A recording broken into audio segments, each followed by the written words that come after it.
guys know what time it is. You know what time it is. So, Michael Chandler lost to Paddy Pimblett at UFC 314. I made a 10 reasons why Michael Chandler will defeat Paddy. Well, in this video, I'm giving you 10 reasons why Michael Chandler lost to Paddy Pimblett.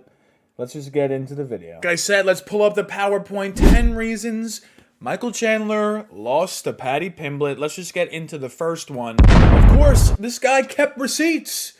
This guy kept receipts. He somehow knew about my YouTube channel, knew about my YouTube video where I completely lambaste and roast him, and Paddy Pimblett, after beating Michael Chandler, goes out there and just leaves a nice reply. What happened, mate? What you got to say now? You know what, Paddy? I got nothing to say now. All right?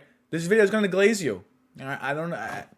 I made a bad pick, a bad read. All right? Didn't expect you to watch the video. My bad. But if you watch it, I didn't say anything super disparaging. I was just pointing out things that, maybe I saw that didn't add up. But, oh, yeah, you kept receipts, Paddy. Congratulations. Next reason is right out of the gate, right when these two are facing off in the octagon, you can see one thing very clearly. One of them is geeked. One of them is locked in. Michael Chandler, what are you doing? Why is your back turned to Paddy Pimblett? Why are you not locked in? Why are you acting all geeked? What are you even stretching out? I doubt that's going to help you in the fight. I don't even know what you're stretching. At this point, everything should be stretched. Like, you should be locked in like Paddy Pimblett. This guy is staring a bullet hole down your back, down your spine.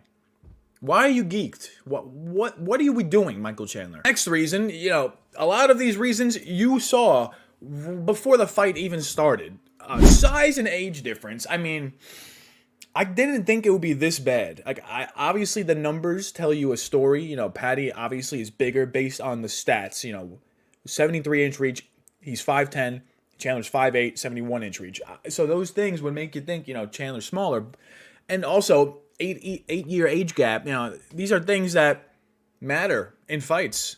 For this one specifically, I was willing to overlook it. But then when these two square off in the octagon, it's just like not even close. Paddy's a behemoth. Paddy's like Godzilla versus King Kong. But imagine King Kong is actually Donkey Kong. Even though Donkey Kong is strong, he's nowhere near in the size of Godzilla. Yeah. Let's get into actual reasons why Paddy won. Once the fight started, what was the first thing that was happening? Paddy was whipping out those low kicks, all right? A lot of people, including myself, they say, oh, why did Bobby Green shoot a takedown? What an idiotic move. Well, the thing is, he really shot a takedown because he was kind of forced to shoot a takedown. Paddy is so good at utilizing the leg kicks that if you were to go into him, into his guard, into his area, and he throws a leg kick at the same time, you could lose balance. He could grab a headlock, but instead of grabbing a headlock, what Bobby Green did was he shot for a takedown. Chandler, he just didn't really press into the pocket at all, so he was just getting hit with the leg kicks and you're just eating them. So you can't do that. You can't just eat leg kicks. You can't just do that. Next thing, right out of the gate, after the leg kicks, what does Paddy start doing? He starts feinting.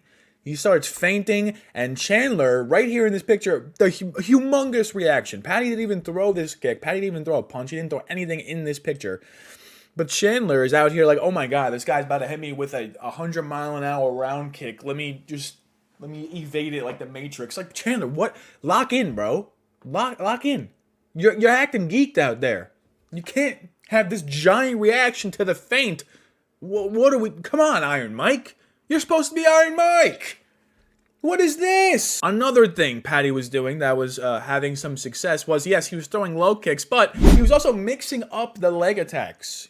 All right? He was throwing round ones, round twos. He was throwing front ones, front twos. He was throwing side kicks to the body. He was mixing in head kicks. Chandler had no idea where these kicks were going to land. No wonder why he was reacting so hard to the feints. He was like, oh my God, is this kick coming from my forehead or is it coming from my shin? Like, he couldn't distinguish between where the kicks were coming because Paddy was mixing them up so well. So, kudos to you, Paddy Pimblett. Another reason that Paddy Pimblett defeated Chandler is, well, Chandler is very, rush into the pocket-esque. He's not one to, trade jabs and 1-2s with you. He's more, looking to get in and fire. But the thing is, every time he tried that against Paddy, Paddy was catching him on the way in. So Chandler right here, he's trying to land that vicious overhand, that gnarly right hand. And Paddy just hits him with a quick elbow, and the punch just barely hits Paddy. Doesn't even really make contact with him. And that right here, this was like a minute and a half into the fight. Right here, I knew I was cooked. I knew it. If Chandler couldn't get his stereotypical overhand like he usually does, it was basically clipped. Michael Chandler is, I'm starting to realize, Michael Chandler is just a worse Josh Emmett. I'm giving credit to Josh Emmett here. Josh Emmett has more power and better wrestling than Michael Chandler. And they have like the same skill set where it's like they're trying to land the big punch. Except Emmett just does it better than Michael Chandler. So what even is Michael Chandler at this point? Who can he even beat? He couldn't even beat Paddy Pimblett. Didn't even make it close. He gets caught every time coming in. Not adjusting. No adjustments either. That's another thing. No adjustments from Michael Chandler. He just resigned himself to getting destroyed in the feet. I don't know. Like I said, Michael Chandler, if he were to win the fight, he would have to apply a lot of pressure, okay? So Paddy was doing well with catching Chandler on the way in when he felt pressure. Also, when Paddy was against the cage, he immediately got off of it. He didn't just let himself stay there so Chandler could start teeing off. Paddy right here is going for a Superman punch off the cage. Pressure the pressurer. That's exactly what Paddy was doing. Chandler is known for pressure. Chandler is known to get into the pocket and swing big shots. But Paddy, every time he felt like the pocket was closing in on him, he would throw something big to get Chandler off him, and then they would reset and then thus continue the leg kick battle. So props to Paddy for figuring out, range here. Chandler just... I know his IQ is bad. I picked Chandler almost every UFC fight, which is crazy now that I think about it. But I just thought that he could beat Paddy. I thought Paddy wasn't the one to capitalize on these mistakes that Chandler usually does. Now, before I said that Paddy has a wider range of leg kick attacks, but it's not just leg kick attacks. Paddy is out here throwing a wide array of striking attacks, throwing knees up the middle, throwing long knees out of range. He clipped Chandler in both of these pictures. Paddy was also doing well with the 1-2s. He was doing well with the hooks and the shots. Like, Paddy's striking has evolved to a level that I did not perceive prior to this fight. So, props to Paddy for, evolving his striking game. Now, this reason is big. So, on the feet, Chandler was getting worked. So, obviously, in an MMA fight, when you're getting worked on the feet, you would want to not be on the feet anymore. You want to bring the fight to the ground. Paddy got taken down multiple times by Chandler, but the thing is, Chandler was never submitting Paddy. He was never submitting Paddy. So every time he wrestled him, he just got a little more gassed out. And it's not like he was winning the rounds because of wrestling Paddy. With the new scoring criteria, in round 1, Paddy outlanded Chandler 16-2. I know Chandler had like 2+ minutes of control time, but Chandler lost the round. Chandler's only way to win, at a certain point, he realized, was to wrestle Paddy. And even then, he could not win. He was just... There was no path to victory for Chandler. There wasn't. Chandler was never winning a decision by wrestling Paddy. He was never knocking out Paddy because it seems that the striking was just levels apart. And Paddy was very smart. He just have Chandler gas himself out and leave himself open to get hit with the big shot. Now, these next two reasons are kind of twofold, and it does go off of what we just talked about. So, gassing Michael Chandler out by making him shoot takedowns, that was a great idea by Paddy. But once we're on the ground, reverse positions. All right, that was good. He reversed it very well. He baited Chandler into thinking he had a rear naked choke, but Chandler didn't have the rear naked choke. Chandler went all in for it, ends up getting slammed to the bottom, gets a body triangle put on him, and then take down Chandler. Once this happened, he was able to take down Chandler very easily. Round 3, the takedown was free. Chandler was gassed out. Chandler had no success on the feet. Chandler almost resigned himself to getting taken down. He's like, all right, let's go to the ground. Let me see if I can potentially do something off my back. And then he just got 12-6 to eternity. So, Iron Mike, man. I can't tell if it's me or Michael Chandler. Is it me?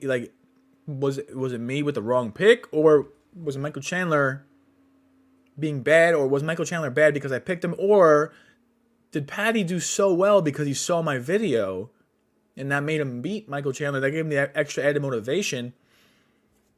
A lot of questions. Thank you for getting to the end of another episode of Finz Chats. I hope you enjoyed this one. It's a little struggle to make this as I'm just completely wrong. Have a great rest of your day, you savage. Well, Finn, you done fucked up again. The goddamn Finlock. You can't trust it. Ever. Bro, we went back and forth for about a month. You were telling me, Michael Chandler's got it. Michael Chandler's gonna win. No, bro. No, bro. Don't mess with the lightweight GOAT, bro. He's coming for that belt. He's coming. I've said it since his debut in 2021, brother. He is coming for that belt. I believe in my dog. Always. Chandler was light work, brother. Light work. He fucking got that bitch in the dirt. I didn't have Volk. I'll give you that one. Drake won money. But McGregor? You rode with McGregor after he bet against Francis Ngannou? Brother. Take your fighters wisely, brother.